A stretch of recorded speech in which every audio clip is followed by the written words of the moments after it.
Hi everyone, it's Gigabeef here. Today I wanted to discuss something that I caught myself doing in the hideout, which seems super obvious on reflection, but I reckon other people will also be in the same thought process loop from time to time as I was. So we're going to look at two crafts in the workbench. Craft number 1 is the green gunpowder, which is made from 2 M67 grenades from Peacekeeper and 1 RDG from Prapor. Craft number 2 is the 76239 BP craft, which just needs green gunpowder to make. So an obvious answer to this is as follows. Both crafts make money, and once you've made the green gunpowder, it's totally natural to turn this into BP. Right? Wrong! It completely depends on which craft is better.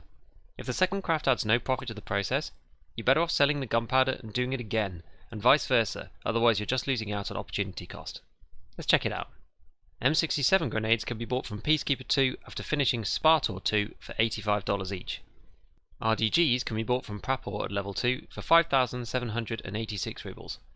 With the US dollar at 119 in Tarkov, this currently makes the trade 26,016 rubles each.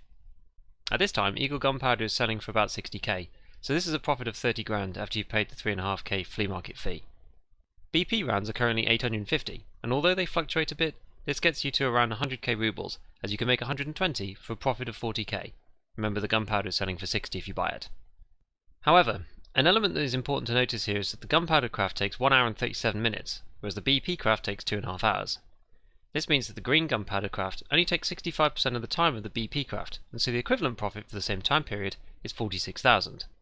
Although it's tempting to make the BP straight from the green gunpowder as they both give you a profit, we've proven here it is actually more efficient to only create the green gunpowder and then to sell it.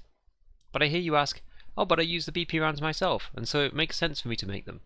This literally doesn't make a difference at all. You're still better off selling the gunpowder and then buying the rounds off the flea with the extra money. Even more so if you can buy BP directly from Prapor. Sometimes we all need a reminder to take a step back and examine what we're doing. I was creating BP for some time as well, before I really thought about it and changed up my method to something better. There is a fringe situation that the BP craft is better with the price assumptions we've used, which is when it's your final craft of the session. Despite being less efficient, it does actually produce a greater absolute amount of rubles, and so if you're not going to be back after an hour and 37, you're better off leaving it to run for 2 hours 30 to squeeze out those extra little bit of cash. Well, that's about all for today, so ta-ta for now, and as always, have fun in your raids.